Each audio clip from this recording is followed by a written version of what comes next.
Hola, bienvenidos al podcast Educación Inclusiva, realidades que se viven dentro del aula.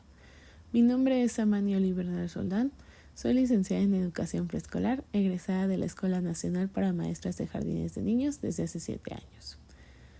Comencé trabajando en la SEP con un horario de 12:30 a 4:30 p.m. y en las mañanas trabajaba en escuelas particulares.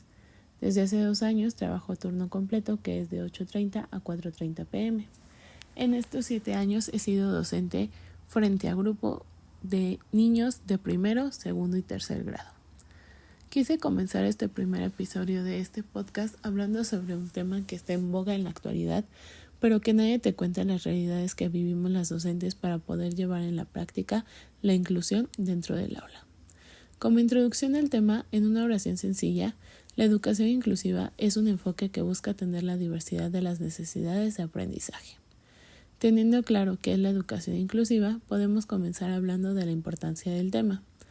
Hablar de educación inclusiva se ha vuelto relevante en estos últimos años, porque se pudo observar la necesidad de poder brindar una educación de calidad a todos los niños y las niñas dentro de las escuelas regulares. Considero que este cambio dentro de la educación es necesario para que todos los niños y las niñas tengan acceso a la educación. Sin embargo, comenzaremos a hablar sobre las realidades que nadie te cuenta sobre llevar a la práctica la educación inclusiva. A lo largo de mi trayecto formativo como docente en educación preescolar y hablando sobre las necesidades educativas que presentan los niños y las niñas, tuve un conocimiento muy básico sobre algunos temas, discapacidades, trastornos, contextos familiares, etc. Cuando llegas al aula y se te presenta algún alumno que tiene alguna discapacidad, o su contexto familiar no es el adecuado para él o tiene aptitudes sobresalientes, es cuando realmente nos enfrentamos al reto de poner en práctica la educación inclusiva. ¿Por qué lo menciono? Los directivos y algunos padres de familia piensan que uno como docente tiene todo el conocimiento sobre el tema, que nosotros sin ningún problema podemos poner en práctica la educación inclusiva en el aula para el alumno y los demás niños que están junto a él o ella. Pondré un ejemplo. Hace 3 años tuve un grupo de primer año. Después de unos 3 meses que inició el ciclo escolar, se inscribió un niño con síndrome de Down. En mi experiencia jamás había tenido un alumno con la discapacidad que menciono. Lo primero que se me vino a la mente pensar, ¿cómo lo voy a hacer? Porque tenía niños de 3 años que era su primer acercamiento a la sociedad, al no estar con mamá o papá durante muchas horas de trabajo, el trabajo del desapego, los hábitos que se pensarían que deben de tener en casa cuando es todo lo contrario. Confieso que pensé que no iba a lograrlo.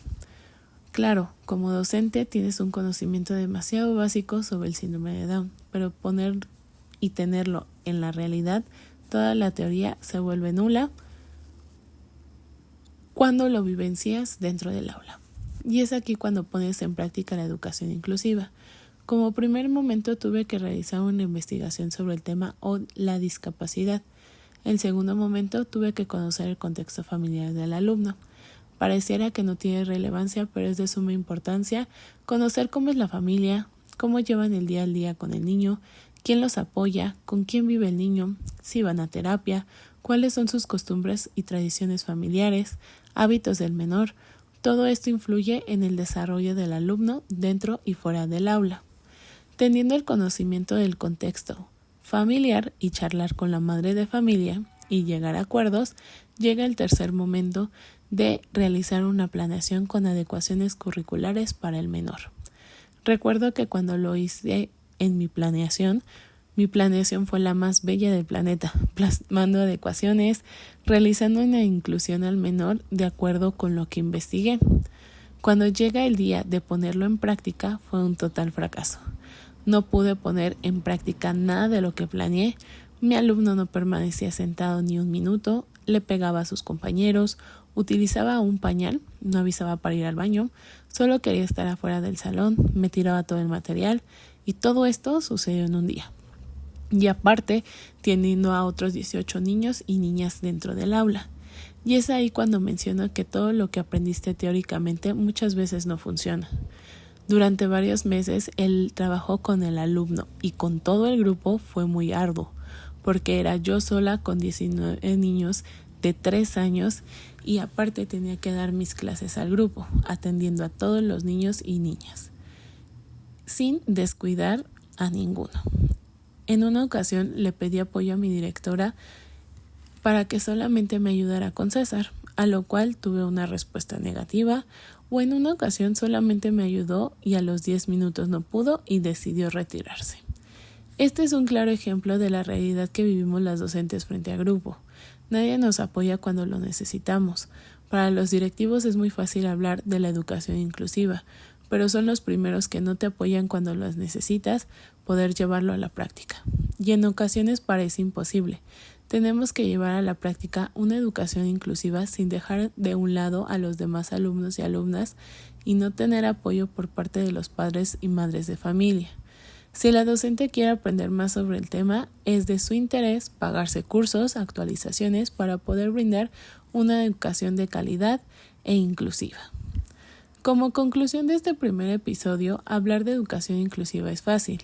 Llevarla a la práctica es un tema aún más complicado, porque no tienes ningún apoyo a las docentes y muchas veces no se valora el esfuerzo que hacemos día a día para poder brindar esta educación de calidad. Este es el primer episodio. Nos vemos en el segundo episodio hablando un poquito más sobre la educación inclusiva y sobre algunos trastornos o discapacidades que podemos enfrentar dentro del aula.